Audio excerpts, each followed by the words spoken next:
Olá, meus amigos, que Deus abençoe a todos vocês neste segundo dia do terceiro mês deste ano novo, que daqui a pouco vai se tornar um ano velho, porque tudo acaba, o tempo passa, o tempo voa, mas aqueles que fazem a vontade de Deus permanecem para sempre.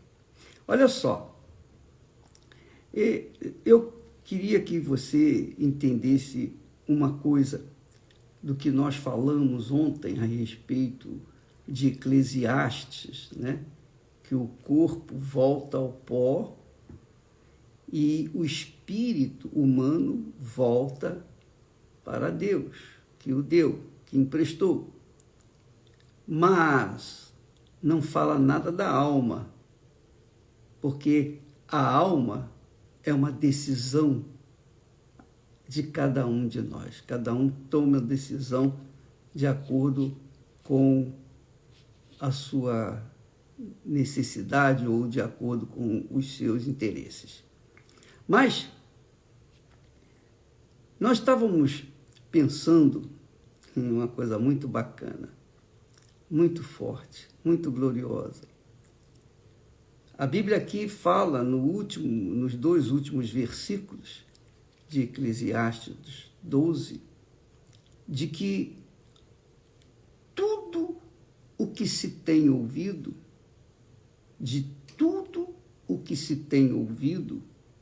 o fim é. Quer dizer, de todas as mensagens, de todas as pregações, de todos os ensinamentos que nós damos e que todos dão, os teólogos, os pastores, os homens de Deus, levam para as pessoas, de tudo isso, o fim é este: teme a Deus e guarda os seus mandamentos. Teme a Deus e guarda os seus mandamentos, porque isto é o dever de todo homem, todo ser humano. Olha só, presta atenção. De tudo que você aprende da Sagrada Escritura, tudo que você lê na Bíblia Sagrada, tudo que Jesus falou, que os profetas, que os homens de Deus falaram, está escrito. De tudo, conclui-se o seguinte: o final de tudo isso é: tema a Deus, ou teme a Deus, e guarda os seus mandamentos, guarda a sua palavra. Só isso. É simples, não é complicado de entender, não é verdade? Agora, o que significa temer a Deus? Como é que a gente pode avaliar o temor a Deus? Como é que você pode ver se você teme a Deus ou não? Muitas pessoas pensam que temer a Deus é ser religiosas. Elas vão na igreja, fazem caridade, bondade, boas obras. Elas pensam que isso é temer a Deus. Não, temer a Deus não é isso, não. Temer a Deus significa o seguinte: Jesus falou, por exemplo, eu vou dar um exemplo que fica mais fácil para entender. Jesus falou assim: perdoai e sereis perdoados. Quer dizer, se eu temo a Deus, eu vou perdoar os meus ofensores. Se eu não temo a Deus, eu não vou perdoar. Isso é temer a Deus. Por exemplo, Jesus disse: dai e ser-vos-á dado. Mas se eu não quero dar, se eu me nego a dar aquilo que eu tenho, se eu me nego a dar um pão, um pedaço de pão para um faminto, porque eu acho que ele não merece, então isso não é temer a Deus, isso é desrespeitar a Deus. Então eu tenho que, cada palavra que você lê na Bíblia, em síntese, né? Resumindo, cada palavra que você lê na Bíblia, você tem que atentar para aquela palavra e obedecer. Isso é temer a Deus. Só isso. É fácil, né? É muito bacana. Jesus disse: amai o Senhor vosso Deus acima de todas as coisas, de todo o seu entendimento, com todas as suas forças. Se eu o amo, mas não com todas as minhas forças, não de todo o meu entendimento, se eu não o priorizo na minha vida, então eu não estou temendo a Deus. Vamos colocar isso de forma mais clara, mais objetiva. Você, por exemplo, que está nos assistindo nesse momento, avalie a si próprio. Avalie a si próprio. Eu pergunto, no trono do seu coração, quem está assentado? Quem é o primeiro no seu coração? Quem é a primeira pessoa no seu coração? Ou a primeira coisa no seu coração? Por exemplo, se você tem sua mãe como primeiro no seu coração, então isso não é temer a Deus. Você não teme a Deus. Se você tem qualquer coisa ou pessoa no trono do seu coração, então você não teme a Deus. Você não teme a Deus. É isso que é temor a Deus. Quando você coloca o Senhor Jesus Cristo como Senhor na sua vida, reinando dentro de você, então isso é temer a Deus. Temer a Deus é isso, é você colocar em prática imediatamente tudo aquilo que está escrito na Sagrada Escritura. Se você faz isso, você está temendo a Deus.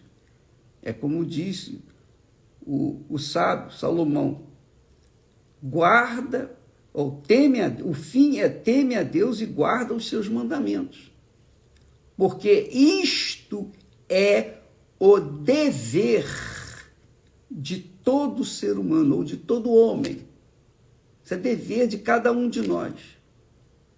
É dever de cada um de nós, seres humanos, temer a Deus e guardar a sua palavra. Por quê? Por quê? Porque Deus há de trazer a juízo, ou há de julgar toda a obra, os nossos pensamentos, as nossas palavras, as intenções do nosso coração, tudo isso vai ser trazido à baila no dia do julgamento. Deus há de trazer o juízo, ou a juízo, toda a obra, até que tudo esteja encoberto, quer seja bom, quer seja mal, vai ser trazido.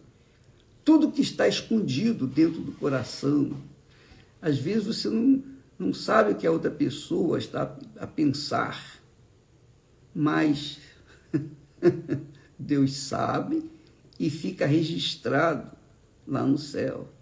Os nossos pensamentos, as nossas intenções, as nossas palavras, nada disso vai se perder, nada disso se perde.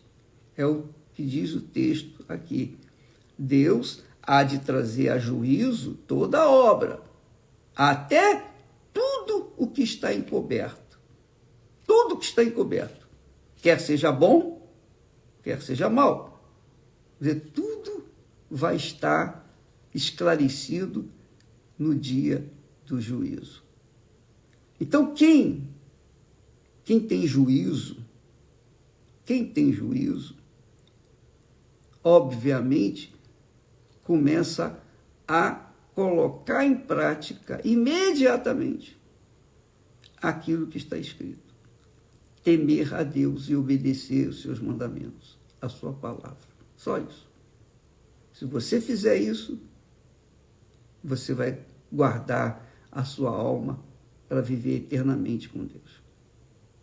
Mas a pergunta que eu fiz, e repito, é aquela: no trono do seu coração, quem está assentado? Sua mãe, seu pai, seu marido, sua mulher, seu futuro, seu dinheiro, sua posição social? O que tem estado assentado no trono do seu coração? Ainda outro dia, um senhor veio procurar-nos, os pastores, e ele falou assim: olha, eu perdi tudo que eu tinha.